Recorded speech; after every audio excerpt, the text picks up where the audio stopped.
My wife chose her unemployed brother over me when I told him to find work or leave. She threw my clothes on the couch and told me to think about how I treat her brother. What she found the next morning made her realize who the real problem was. My name is Vincent Caldwell. I'm 44 years old and work as a regional sales manager for Northfield Industries in Charlotte, North Carolina. For 8 months, my wife's brother Garrett had been living in our spare bedroom, eating our food, using our utilities, and contributing absolutely nothing to the household. I'd been patient, maybe too patient. When Garrett first showed up last January after losing his warehouse job, my wife Isabel begged me to let him stay temporarily. Just until he gets back on his feet, she promised. He's family. That was 8 months ago. Garrett Hoffman was 29 years old with a pattern of starting things he never finished. College dropout, failed business ventures, jobs that lasted weeks, not months. He'd sleep until noon, spend afternoons playing video games, and evenings complaining about how unfair the job market was. The breaking point came on a Tuesday evening in September. I walked into our kitchen and found Garrett eating a $40 steak I'd bought for Isabel's birthday dinner, washing it down with my imported beer. "Hey, Garrett," I said, keeping my voice level. "That was for tomorrow night." He shrugged without looking up from his phone. "Isabella said I could eat whatever, besides it would have gone bad."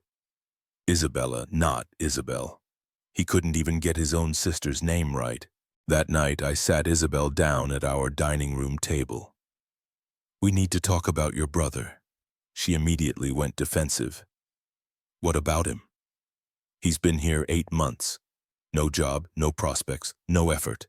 This can't continue indefinitely. He's trying, Vincent. The job market is terrible right now." I pulled out my laptop and showed her Indeed listings. There are over 200 entry-level positions posted this week in Charlotte alone. Retail, food service, warehouse work. He hasn't applied to a single one. Isabel stared at the screen, then back at me. "Those jobs are beneath him." "No job is beneath someone with no income living off his sister and brother-in-law." The argument escalated quickly. Isabel accused me of being unsympathetic. I accused her of enabling her brother's laziness. We went to bed angry, sleeping on opposite sides of our king-sized mattress. The next morning, I made a decision that would change everything. If you're dealing with freeloading relatives and wondering when enough is enough, hit subscribe, because what I discovered about Garrett would shock everyone, including Isabel. I found Garrett in the living room at 11:30 a.m., still in pajamas, playing Call of Duty on our 65-inch television. "Garrett, we need to talk." He paused his game but didn't look at me. "About what?" "About your situation here. It's been 8 months. You need to find a job or make other living arrangements." Now he turned around. "Other living arrangements? You're kicking me out?" "I'm giving you a choice. Get a job within 2 weeks, start contributing to household expenses, or find somewhere else to live." His face reddened.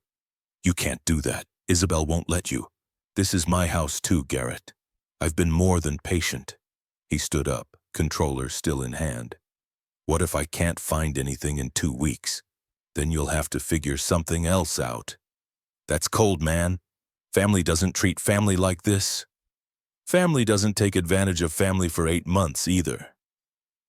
That evening, when Isabel came home from her job at Morrison & Associates law firm, Garrett was waiting for her in the garage. I could hear their conversation through the kitchen window.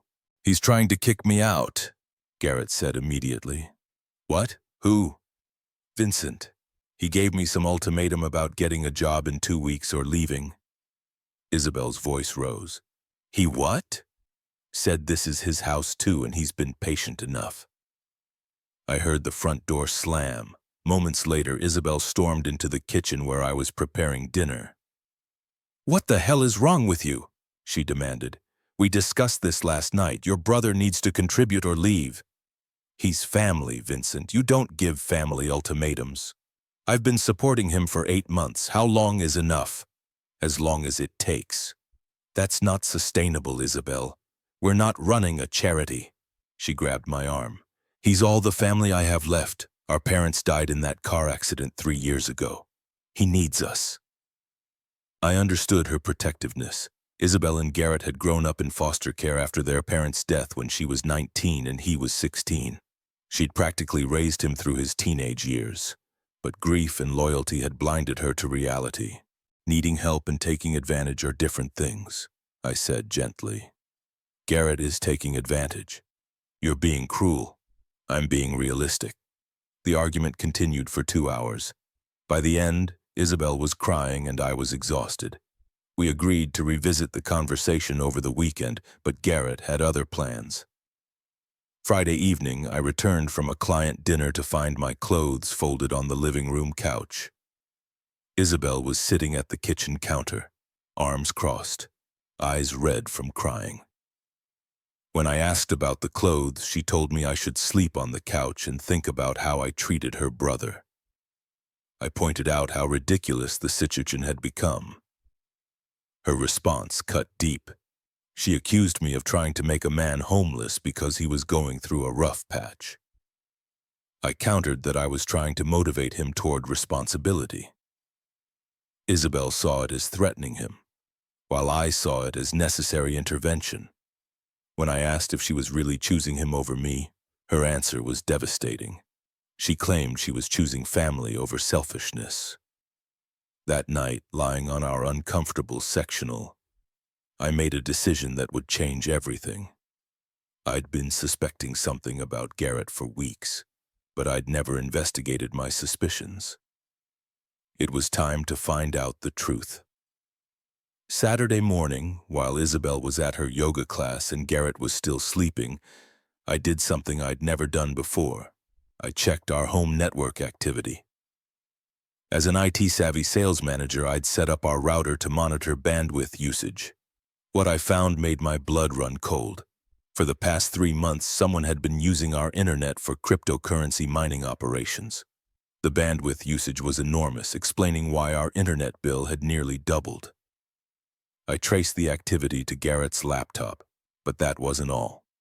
Diving deeper into the network logs, I discovered he'd been running an illegal streaming service, using our internet connection to redistribute copyrighted movies and TV shows. The operation was generating income he'd never mentioned while claiming to be broke. I printed everything: network logs, cryptocurrency wallet addresses, streaming service subscriber lists, payment records. By the time Isabel returned from yoga, I had a complete picture of Garrett's secret business. "We need to talk," I said, meeting her at the garage door. "If this is about Garrett again, it is, but not what you think." I spread the printed documents across our kitchen table. Isabel's expression changed as she realized what she was looking at.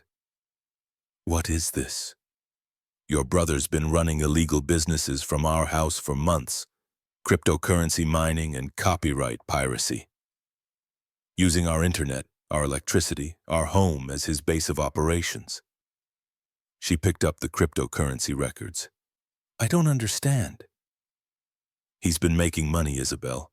Thousands of dollars, while telling us he's broke and can't find work." Her hands shook as she flipped through the streaming service records. "These are all real. I verified everything. He's got over 2,000 subscribers paying for illegal movie access. The cryptocurrency mining alone has generated $6,000 in the past 2 months. Isabel sank into a chair. "He told me he had no options, that the job market was impossible." "He had options. He chose fraud instead of legitimate work. But why not just tell us? Why lie? Because this way he gets free room and board while running his illegal businesses. He's been using us as his personal headquarters." Garrett appeared in the kitchen, still in pajamas, rubbing his eyes. He mumbled a greeting while heading toward the coffee maker, but stopped when he turned around and saw the documents spread across the table.